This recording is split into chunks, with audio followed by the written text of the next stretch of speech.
ከአንደበታችን የሚወጡ አዋጆች በጣም ኃይል አላቸው። ጠማማ ይሆናል እድሌ፣ አይሳካልኝም፣ ሰዎች አይወዱኝም፣ እየተናገርኩት ነው የሚሆነው። እኔ መቼ ይሳካልኛል ብለሽ ነው? እኔ እኮ አይሳካልኝ፣ የኔ ነገር መቼ ይሳካል ብለሽ ነው? አይሳካል። እኔ ልጆቼ ላይ የምናገረው ነገር እጅግ በጣም ወሳኝ ነው። አንተ አእምሮህ ጤነኛ አይደለም ትላለች። በጣም ፍረሻል እኮ ኧረ ቀንሽ እባክሽ፣ በቃ ደም ብዛት ነው አንቺንም የሚይዝሽ፣ ስኳር ነው የሚይዝሽ ይላታል። ቃላቶች ኃይል አላቸው። መስበር ይችላሉ፣ መጠገን ይችላሉ።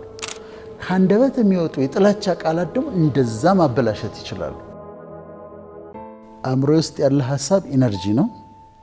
ያንን ሀሳብ በአንደበቴ በቃላት ሳወጣው ሴም ኢነርጂ ነው የሚወጣው።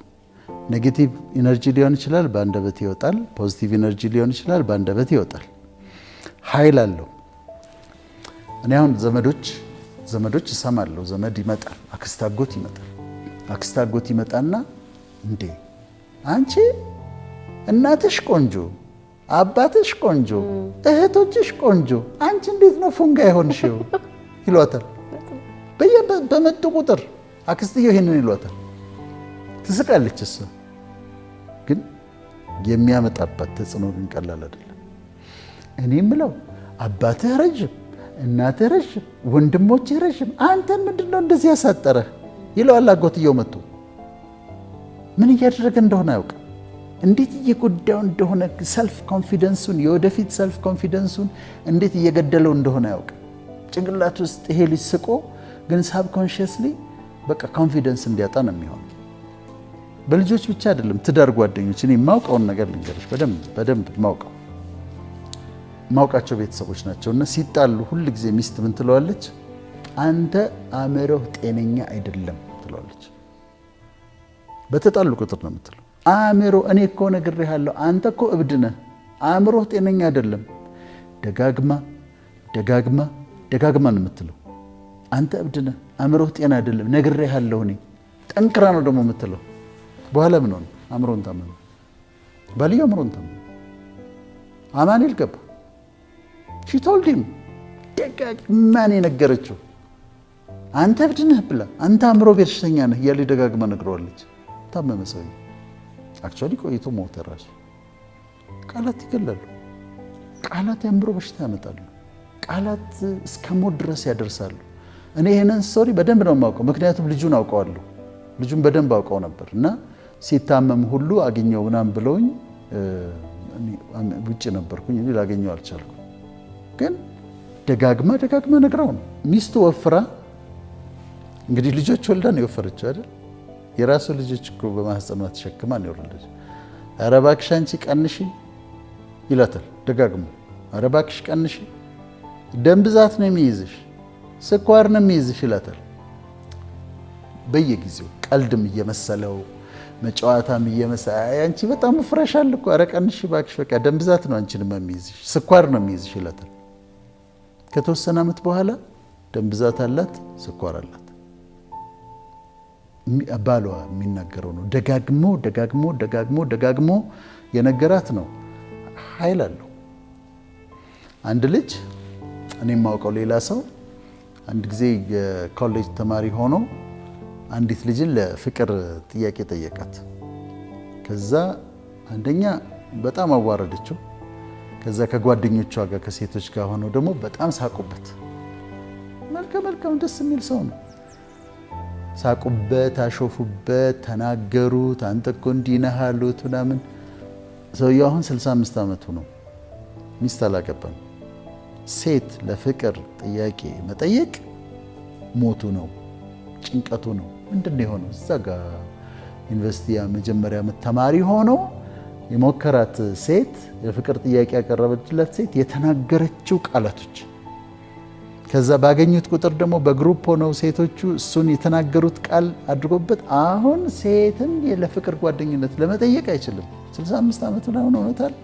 አላገባም። አለማግባቱም ታየው እንደው እጮኛም ኖሮትም አያውቅ። ስለዚህ ይሄን ያህል ኃይል ካለው ቃላት፣ ይሄን ያህል ኃይል ካላቸው እንዴት መጠንቀቅ አለብን? ሰዎችን እንዳንጎዳ፣ ከዛ ደግሞ እኛም ደግሞ እንዳንጎዳ። ሰዎች አንዳንድ ነገር በሚነግሩበት ጊዜ እሰብረዋለሁ እኔ። አንዳንድ ነገር ሲናገሩ አሟርታ ያውቃሉ ሰዎች እኔ ላይ። አይ በቃ በቃ እሱ እንትን ብሏል እንደዚህ ነው ምናምን እግዚአብሔር ይቀጣዋል ብለው ያውቃሉ። ዝም ብሎ እንደዚህ መንፈሳዊ አካባቢ። ከዛ እኔ ደግሞ ያንን ገለብጠዋለሁ። ምን ይሆኝ ነው ሰብረዋለሁ። እንትን ነው ይሞታል ሲሉ እኔ በህይወት እኖራለሁ እላለሁ። አይ እድሜው አጭር ነው ካሉ እኔ 90 ምናምን ድረስ ነው እንደው ምኖረው እላለሁ። እንደው አስረዝመዋለሁ እስከ 91 ዓመቴ እኖራለሁ እላለሁ። ዝም ብለው ከመሬት ተነስቶ አሞታል እኮ ምናምን ካሉ እኔ ጤነኛ ነኝ ብዬ አውጃለሁ። አዋጅን በአዋጅ ታውጃለሽ፣ ንግግርን በንግግር ትሰብሪያለሽ። ምክንያቱም ሰዎች የሚናገሩት ነገር ኃይል ስላለው ካልሰበርሽው ከነሱ የወጣውን ኔጌቲቭ ጠማማ ንግግሮች፣ አሉታዊ ንግግሮች አንቺ ደግሞ ፖዚቲቭ በሆኑት ለውጠሽ ትሰብሪያለሽ። ይቻላል እንደዛ ኢነርጂን በኔጌቲቭም በፖዚቲቭ ማጥፋት ይቻላልሽ። እና እኔ አንዳንድ ነገሮች ሲነገሩብኝ ዝም ብዬ አላይም፣ ሄጄ በተቃራኒው ሰብረዋለሁ። ያላሰብኩት እንደውም ያሳስቡኛል። እና እንደዛ መደረግ አለበት። በተለይ ለወላጆች ማውራት አለብን። ልጆቻችሁ ላይ ማይሆን ነገር አትረባም፣ አትረቢም፣ አትጠቅሚም፣ እንደዚህ ነሽ፣ ዘመድ እየመጣ አንቺ ፉንጋ ነሽ፣ ባሪቾ፣ ቅጽል ስም ማውጣት፣ ታላላቅ ወንድሞች ታናሽ ወንድማቸውን በማይገባ ቃላት በብሽሽቅ ምን ያህል እየገደሏቸው እንደሆነ ያውቁ። ስለዚህ እሱን በጣም ማሳሰብ እንፈልጋለን። ኔጌት ካልተደረገ በስተቀር ለምሳሌ ይሄ ልጅ የተነገረበትን ኔጌቲቭ ቃላት በፖዚቲቭ ቃላት ማጥፋት ይችላል። በኔጌቲቭ በፖዚቲቭ ይጠፋ የለም፣ እንደዛ ማድረግ ይችላል። ያ እስካልሆነ ድረስ ግን ይሰራበታል።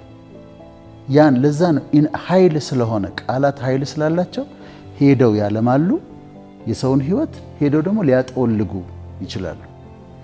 አሁን አንድ በጣም ኢንትረስቲንግ እንትን አለ፣ ጥናት አለ፣ ያከራክራል፣ ሰዎችን አከራክሯል። ግን ዶክተር ማሳሩ ኢሞቶ የሚባል ጃፓናዊ ነው የሰራው እና ለ20 ዓመት ጥናት አድርጓል።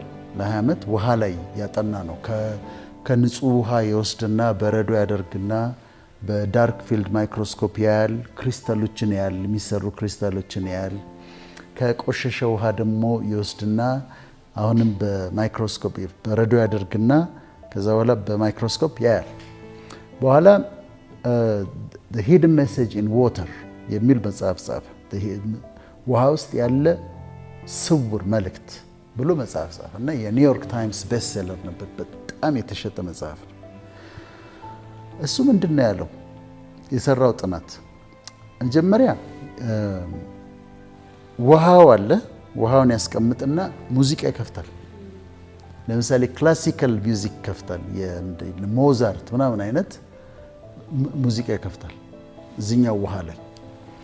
እዛኛው ውሃ ላይ ደግሞ የማግስቱ ወይ ቆይቶ ደግሞ ሌላ አይነት ይሄ ሄቪ ሜታል የሚባል የሚረብሸው አለ አይደል? እንደሱ አይነት ሙዚቃ ይከፍታል። ሁለቱንም በረዶ ያደርጋቸዋል። በረዶ ካረጋቸው በኋላ በማይክሮስኮፕ ያያቸዋል ክሪስታሎቹን። ይሄ ክላሲካል ሚውዚክ የተከፈተለት ውሃ፣ እሱን የከፈተለት ውሃ በጣም የሚያምሩ ክሪስታሎችን ይሰራል። ያኛው ደግሞ ሮክን ማነው ሄቪ ሜታል የተከፈተበት እነዛ ከባድ እንትኖች አሉ አይደለም? እሱ የተከፈተበት ደግሞ በረዶ አድርጎት ክሪስታሉን ሲመረምር ክሪስታሉ ስብርብር ያለ የሚያስጠላ አሁንም እነሱንም ያሳያል። ስለዚህ ሚውዚክ በውሃው ክሪስታሎች ላይ ያለውን ተጽዕኖ ያሳያል። ይሄ ክላሲካል ቆንጆ ሙዚቃ የሚያገኘው ውሃ የሚያማምሩ ክሪስታሎች ሲሰራ፣ ያኛው የሚረብሸውን ሚውዚክ የተለቀቀበት ውሃ ደግሞ የሚያስጠሉ የተሰባበሩ ይሰራል። በጣም አስገራሚ ነው። ይሄ ብቻ አይደለም፣ ጸሎት የተጸለየበት ውሃ እንግዲህ አሁን እሱ ጃፓኒዝ ነው እና አንድ ውሃ ጸሎት ሲደረግበት ውሃው ላይ ሲጸለይበት ከዛ በኋላ የተጸለየበት ውሃ በረዶ እንዲሰራ አድርጎ ክሪስታሎቹን ስታያቸው እንዴት እንደሚያምሩ ማመናት አሁንም ያሳይልናል። ከዛ ደግሞ ጸሎት የተባረከ ውሃ የተጸለየበት ውሃን እንደዚህ ያሳያል። ከዛ ደግሞ ወደ ግማን የተደረገበት ውሃ ደግሞ ዝም ብሎ ከርስ የተደረገ እሱን ደግሞ ሲያስጠሉ ክሪስታሎቹ በጣም ነው የሚገርመው። እነዚህን ሰራና ከዛ ንግግሮችስ ብሎ አሰበ። ንግግር ቃላት በውሃው ላይ ተጽዕኖ አለው ወይ ብሎ አጠና። አሁን ውሃውን ያመጣና ያስቀምጣል። ከዛ አንዳንድ ቃላቶች ለምሳሌ አይ ላቭ ዩ፣ አንቺ ቆንጆ ነሽ፣ አንቺ ውብ ነሽ፣ እወድሻለሁ፣ እኔ በፍቅር አምናለሁ የሚሉ ቃላቶች የአፕሪሺዬሽን፣ የፍቅር፣ የአድሚሬሽን ቃላቶች ይናገራል ውሃው ላይ። ወይም ደግሞ ይለጥፍበታል። አይ ላቭ ዩ የሚል ጽሁፍ ይለጥፍበታል ውሃው ላይ። ይሄን እንዲያደረገ አይደለም። እዚህኛው ላይ ደግሞ አይ ሄት ዩ፣ ልገልህ እፈልጋለሁ፣ በጣም ነው ምጠላህ የሚል ቃል ይናገርበታል ውሃው ላይ ወይም ይለጥፍበታል። አሁን ፋይንዲንጉን ብትመለከች በጣም ያስገርማል። እዚህ ጋር ወድሻለሁ፣ ፍቅር ነው፣ ደግነት ምናምን ቆንጆ ቃላት የተነገሩበት ውሃ በረዶ ሆኖ ክሪስታሎቹን በማይክሮስኮፕ ሲያቸው በጣም የሚያማምሩ ክሪስታሎች ናቸው። ይሄኛው ደግሞ ጠላሃለሁ፣ ልገልህ እፈልጋለሁ፣ በጣም ነው ማንምት የንዴት የጥላቻ ምናምን የተነገረባቸው ደግሞ ስብርብራቸው የወጣ በጣም ዳርክ የሆኑ ምን እንደሆኑ እንኳን የማትለያቸው አይነት ሆኖ ያሳያል። እንግዲህ እኛ የተሰራ ነው ከውሃ ነው አይደለም? ቃላት ከአንደበት የሚወጡ የፍቅር ቃላት እንደዛ ማሳመር ይችላሉ። ከአንደበት የሚወጡ የጥላቻ ቃላት ደግሞ እንደዛ ማበላሸት ይችላሉ። ስለዚህ ኮንክሉዥኑ ምንድን ነው? ከአንደበታችን የምናወጣቸው ቃላቶች፣ የምንሰማቸው ቃላቶች እኛ ላይ ያን ያህል ተጽዕኖ አለባቸው ማድረግ ይችላሉ። ምክንያቱም እኛ የተሰራ ነው ከውሃ ነው። 67% ውሃ ነን። ስለዚህ ውሃችን ላይ የምትናገሪው አሁን ለዚህ ነው በራሳችን ላይ የምናወጣቸው አዋጆች፣ በራሳችን ላይ የምናገራቸው ዝም ብዬ ነኝ፣ ማልሳካልኝ ነኝ፣ እኔ ማረባ ነኝ፣ እኔ እድለቢስ ነኝ፣ እኔ ምን እያልኩኝ ከተናገርኩ እኔ ላይ የሚያመጣውን ተጽዕኖ ይሄ። አሁን ይሄ ጃፓናዊ ሳይንቲስት ዶክተር ማሳሩ አንዳንዶች ሲዩዶ ሳይንቲስት ነው ይሉታል፣ ቢዝነስማን ስለሆነ ግን ኢንትረስትድ ስለሆነ ነው 20 ዓመት ያጠናው። ሌሎች ደግሞ ይቀበሉለታል፣ በጣም ተደንቀው ነው። ለዚህ ነው መጽሐፉ በሚሊየንስ የተሸጠው። እና ስታስቢው ግን በጣም አስገራሚ ነው። እኛ ከሚገባን በላይ ቃላቶች ኃይል አላቸው። በጣም መስበር ይችላሉ፣ በጣም መጠገን ይችላሉ። በራሳችን ላይ የምናውጃቸው ነገሮች፣ የምናገራቸው ነገሮች ኃይል አላቸው።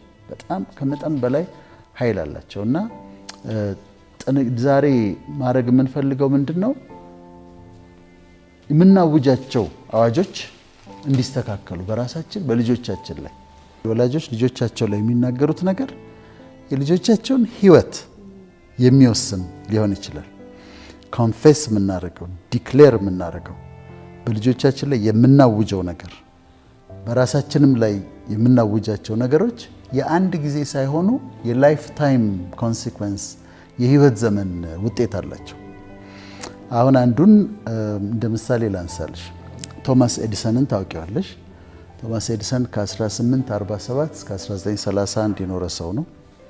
የመጀመሪያውን አምፖል የሰራልን ሰው ነው። የእሱ ብቻ ሳይሆን የሙቪዎች የሞሽን ፒክቸር ካሜራዎች ላይ ኮንትሪቢዩት አድርጓል። የድምፅ ሪከርዲንግ ላይ ኮንትሪቢዩት አድርጓል እና በጣም ኢኖቬቲቭ የሆነ የፈጠራ ሰው በዓለም ላይ ከተነሱ የፈጠራ ሰዎች አንዱ ነው። ቶማስ ኤዲሰን ትምህርት ያስተማረችው እናቱ ነች። እንግሊዝኛ መጽሐፍ ማውራት ያስተማረችው እናቱ ነች። ማትስ ያስተማረችው እናቱ ነች። የእናቱ ነበረች አስተማሪው። እሱም በተመለከተ አንዳንድ ስቶሪዎች፣ ታሪኮች እውነተኛ ናቸው፣ አይ ተጨምረዋል እንዲህ የሚባሉ ታሪኮች አሉ። እኔ ግን አንዱ በጣም ወደው ታሪክ አለ እና ምንድነው የሆነው? መጀመሪያ ትምህርት ቤት ገብቶ ነበር። ሕፃኑ ቶማስ ኤዲሰን ትምህርት ቤት ገብቷል። ትምህርት ቤት ገብቶ አንድ ቀን ለእናቱ ከአስተማሪዎች ከዳይሬክተሩ የተጻፈ ወረቀት ይዞላት መጣ እና ስለ ልጁ ስለሱ ነው የተጻፈው ወረቀቱ። እናትየው ተቀበለች፣ አነበበች። እያነበበች እንባዋ መጥቷል፣ ወረቀቱ እንባዋ መጥቷል። ከዛ ማም ምንድነው የሚለው ብሎ ጠየቃት እና እሷ ምን አለች? ወረቀቱን አልሰጠችውም። ዩር ሰን ኢዝ ኤ ጂኒየስ ነው የሚለው አለችው። ወረቀቱ የሚለው ዩር ሰን ኢዝ ኤ ጂኒየስ፣ this school is too small for him and we don't have good enough teachers to train him. እና please teach him at home ነው የሚለው አለች። your son is a genius። እኛ እሱን የሚመጥኑ አስተማሪዎች የሉንም። በጣም አእምሮ ምጡቅ ስለሆነ እሱን የሚመጥኑ አስተማሪዎች ስለሌሉን ቤት አስተምሪው ነው የሚለው አለችው። ከዛ ከማግስቱ ጀምሮ ከትምህርት ቤት ቀረ። ምክንያቱም ያለችው ምንድነው በጣም አእምሮ ምጡቅ ነው፣ እሱን ለማስተማር ብቃት ያላቸው አስተማሪዎች የሉንም፣ ስለዚህ እባክሽ አንቺው ራስሽ ቤት አስተምሪው ብለው ነው የጻፉለት። ከዛ ቶማስ ኤዲሰን ቀረ ከትምህርት ቤት፣ ህፃኑ ቶማስ ኤዲሰን። እሷ ራሷ ማስተማር ጀመረች። እሷ አደገ፣ አስተማረችው፣ በጣም ሰክሰስፉል ሳይንቲስት ሆነ። ካደገ በኋላ እናቱ ሞተች። እናቱ ከሞተች በኋላ አንድ ቀን ዕቃ እየፈለገ እያለ ቤት ውስጥ ወረቀት አገኘ። ወረቀቱ ያገኛት ወረቀት የዛ ጊዜ ከትምህርት ቤት ዳይሬክተሩ ሰጥቶት አምጥቶት ለእናቱ የሰጣት ወረቀት ነች። ሲያነበው ጽሑፉ የሚለው በትክክል ጽሑፉ የሚለው your son is mentally deficient. We cannot let him attend our school anymore. He is expelled ነው የሚለው። ልጅሽ አእምሮ ድካም አለበት፣ እንደው ሜንታል ኢልነስ ሁሉ ይላል። your son is mentally deficient. We cannot let him attend our school anymore. He is expelled ይላል። ጽሑፉ የተጻፈው ዳይሬክተሩ ምን ብሎ ነበር የጻፈው? ልጅሽ የአእምሮ ብቃት የለውም፣ እዚህ ትምህርት ቤት መማር አይችልም፣ ስለዚህ ከትምህርት ቤት አባረነዋል ነው የተጻፈው። ትክክለኛው ደብዳቤ ለእናትዮ የተጻፈው። እሷ የዛ ጊዜ ለካ ደብዳቤውን አምጥቶ ሲሰጣት አይታው እንባዋ መጥቶ ማሚ ምንድን ነው የሚለው ብሎ ሲጠይቃት your son is mentally deficient የሚለውን አእምሮ ብቃት የለውም፣ እዚህ ትምህርት ቤት መማር አይችልም፣ አባረነዋል የሚለውን ትታ እሷ ወረቀቱን ይዛ ሌላ ነገር ነው ያነበበችለት። your son is a genius። ይሄ ትምህርት ቤት እሱን ለማስተማር ብቃት ያላቸው አስተማሪዎች የሉትም፣ ስለዚህ ቤት አስተምሪው ነው ያሉኝ ነው ያለችው። ያኛውን ብትለው እውነቱን ብትነግረው ኖሮ ምንድን ነው የሚሆነው? አእምሮ አይችልም እና ትምህርት ቤት እዚህ መማር አይችልም አስወጥተነዋል የሚል ነው የተጻፈው ወረቀት። እሷ ግን ለውጣ ልጅሽ ጂኒየስ ነው፣ እሱን የሚመጥኑ አስተማሪዎች የሉም፣ ስለዚህ ቤት አስተምሪው ብሎኛል አለች። ልጁ ምን ሆነ? ጂኒየስ ሆነ። አሁን እቺ እናት ያደረገችውን ተመልከች።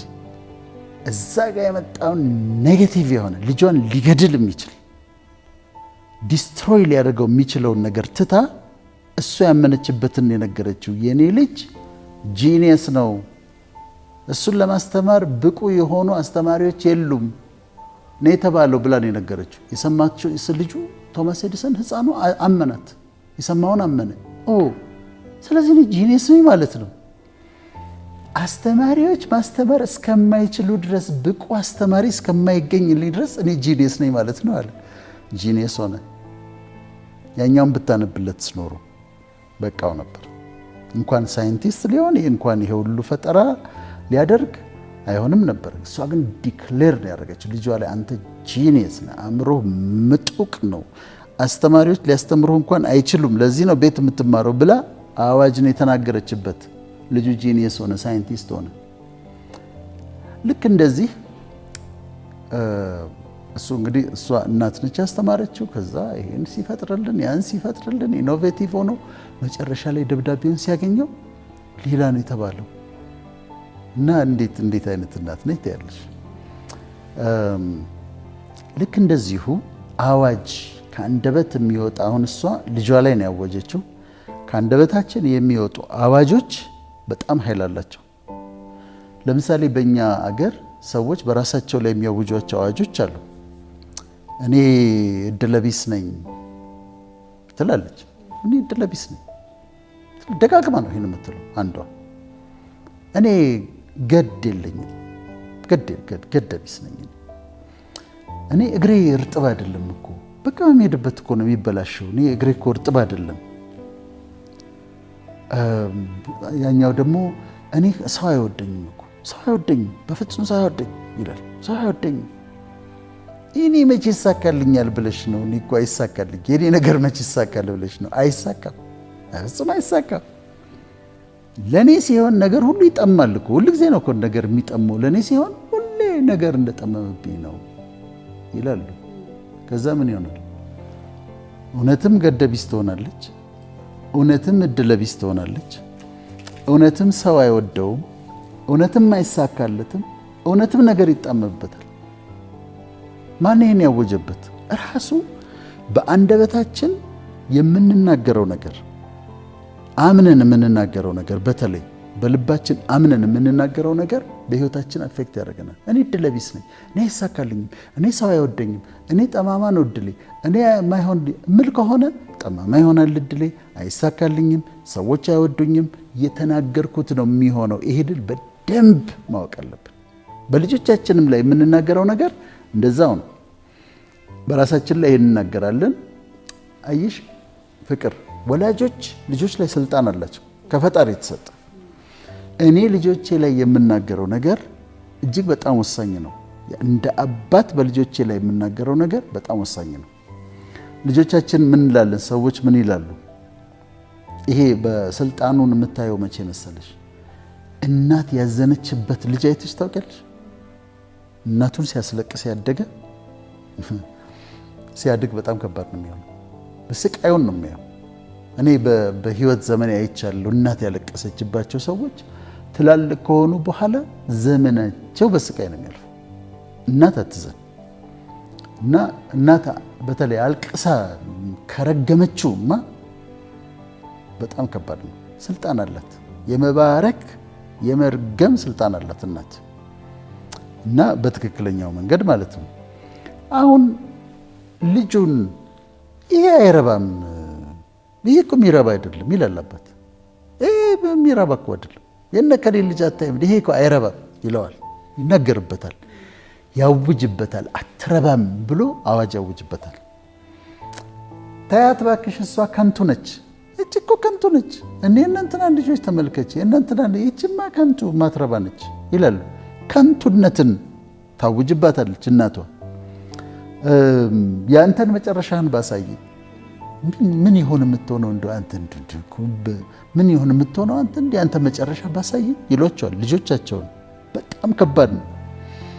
እሱ ትምህርት አይገባውም መቼም ትምህርት አይገባህም አንተ ምንም አይገባህም፣ በቃ ብትተው ነው የሚሻለው ይላል ወላጅ ልጆቹ ላይ።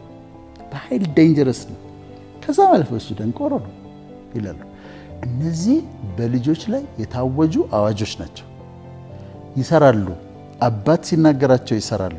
እናት ሲናገራቸው፣ ልጁ አድጎ ራሱ ካልሰበራቸው በስተቀር እነዚህን አዋጆች በሌላ አዋጅ እስካልቀየራቸው ድረስ በጣም ከባድ ነው እና ልጆቹ ምን ይሆናሉ? የማይረቡ፣ መጨረሻቸው የማያምር፣ ትምህርት የማይገባው።